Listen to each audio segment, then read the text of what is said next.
नमस्कार, capital TV का खास शो राहुल का अग्निपथ देख रहे हैं आप। मैं हूं आपके साथ पूजा। बिहार चुनाव का माहौल गर्म है, नेता अपने अपने मोर्चे संभाले हुए हैं, लेकिन राहुल गांधी आज फिर एक बार चर्चा में हैं, पर मुद्दों से नहीं बल्कि मुद्दों से भटकाने की अपनी आदत के कारण। राहुल गांधी ने आज प्रेस कॉन्फ्रेंस कर एच फाइल्स के नाम से हरियाणा में वोट चोरी का आरोप लगाया। राहुल गांधी का आरोप है कि हरियाणा में 25 लाख वोट चोरी हुए हैं, हर 8 में से 1 वोटर फर्जी है और तो और एक महिला ने 22 बार वोट डाला। राहुल गांधी ने देश के चुनाव आयोग पर हमला करने के लिए विदेशी मॉडल की फोटो तक का इस्तेमाल कर लिया और तो और बिना सैर पैर के घंटों झूठ बोलते रहे। बीजेपी ने फौरन पलटवार किया। किरण रिजिजू ने करारा जवाब देते हुए कहा कि राहुल गांधी को बिहार में कुछ नहीं सूझ रहा, इसलिए हरियाणा की कहानी सुना रहे हैं। और ये बात सच भी लगती है, क्योंकि बिहार में कल जब वोटिंग है तब राहुल गांधी की हरियाणा फाइल्स खोलने की मजबूरी समझ से परे है। चुनाव आयोग ने भी सारे आरोपों को निराधार बता दिया। तो आखिर करना क्या चाहते हैं राहुल गांधी, आज इसी पे चर्चा करेंगे।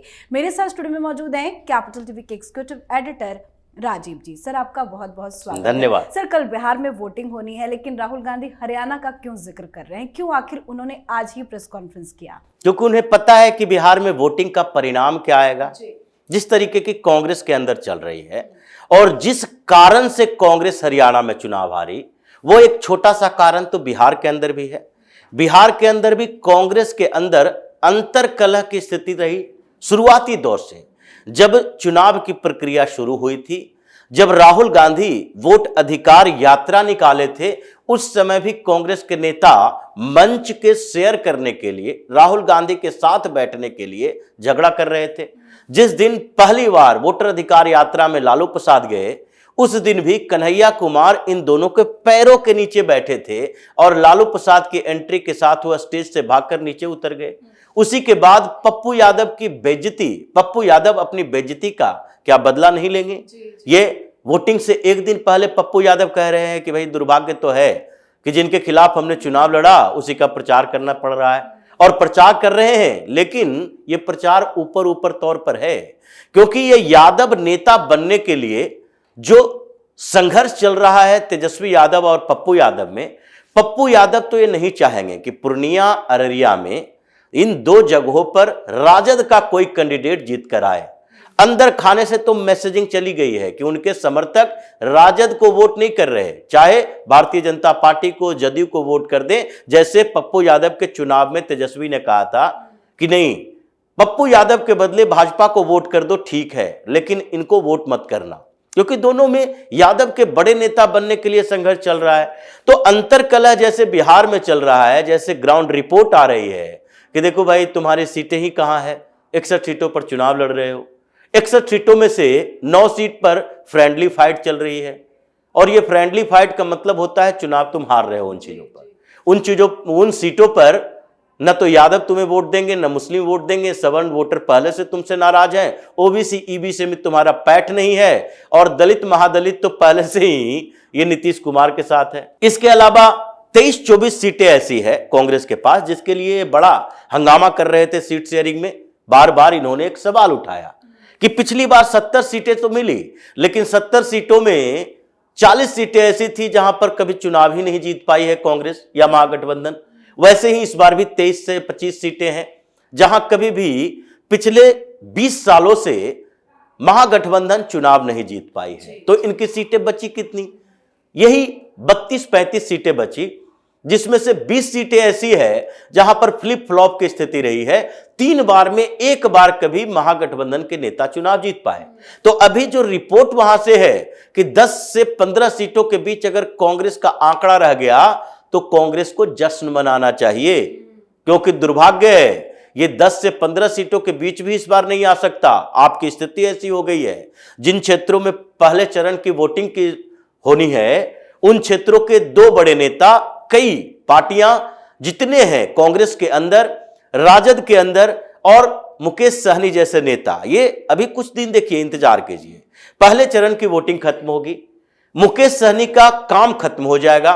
11 सीटों में से 10 सीटों पर अभी चुनाव लड़ रहा है और उस 10 सीटों पर वोटिंग खत्म हो जाएगी, क्योंकि ये मगध के रेंज में इन जगहों पर मुकेश सहनी की पार्टी को टिकट ही नहीं मिली। तो ऐसे में जैसे ही वोटिंग खत्म होगी, मुकेश सहनी के सुर बदलेंगे, क्योंकि जैसे पहले उसने कहा था मल्लाह कम्युनिटी के लिए, निषादों के लिए मोदी ने इतने बड़े काम किए हैं, हम उनके लिए तो जान तक दे सकते हैं। ये हो ना हो कि जैसे ही वोटिंग खत्म हो, मुकेश सहनी कहना शुरू कर दे कि नहीं भाई, हमारे लिए विकल्प खुले हुए हैं, हम कहीं भी जा सकते हैं, क्योंकि आगे अपॉर्चुनिटी चाहिए। एनडीए में भी सरकार एनडीए की बन रही है।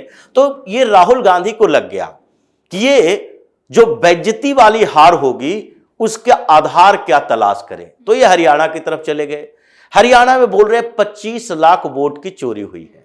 ये इनको पहले से पता है कि जो जितने भी फर्जी वोटर हैं, अगर रिपीटेड वोटर हैं, वो सारे के सारे भारतीय जनता पार्टी को वोट करते हैं, अनुमान लगा लिया। और इनके दिमाग की उपज देखिए, ये कितनी गंदी मानसिकता है कांग्रेसियों की कि एक नाम अगर सीमा हो, एक नाम अगर सरस्वती हो, तो वो भारतीय जनता पार्टी को ही वोट दे रहा है।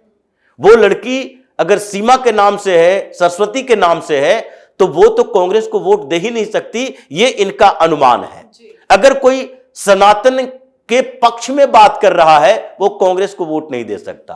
अगर हिंदुओं की बात कर रहा है, तो वो कांग्रेस को वोट नहीं दे सकता। ये कांग्रेस के लोग समझ चुके हैं। इसलिए इन लोगों ने जो वोट के आंकड़े बताए, 25 लाख वोट, तो क्या 1000 वोट के लिए भी जब ड्राफ्ट रोल तैयार हुआ, फाइनल रोल तैयार हुआ, तो चुनाव आयोग में इन लोगों ने शिकायत की कि देखिए ये रिपीटेड वोटर है, इसका नाम गलत तरीके से है, क्योंकि आपने भी बूथ लेवल एजेंट नियुक्त किए थे।